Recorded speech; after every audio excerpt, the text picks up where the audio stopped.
எல்லாருக்கும் வணக்கம். எல்லாரும் எப்படி இருக்கிறீங்க? இன்றைக்கு மகாலய அமாவாசை என்னதால் இன்றைக்கி எங்களோட வீட்டில் நான் என்னெல்லாம் பண்ணினேன்ன்றதை தான் இன்றைக்கி உங்களோட ஷேர் பண்ணுறேன். பெருசாக ஒன்றும் பண்ணலை, ஜஸ்ட் ஒரு சிம்பிள் சமையல் தான்.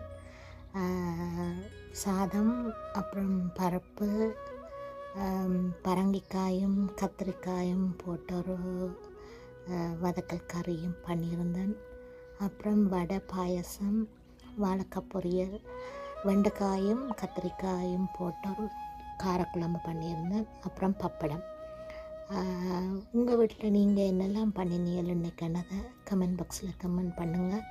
அப்புறம் முடிஞ்சால் என்னோடய சேனலை வந்துட்டு லைக் பண்ணி உங்கள் ஃப்ரெண்ட்ஸுக்கு ஷேர் பண்ணி எனக்கு சப்போர்ட் பண்ணுங்கள். உங்களோட சப்போர்ட்டுக்கு ரொம்ப நன்றி.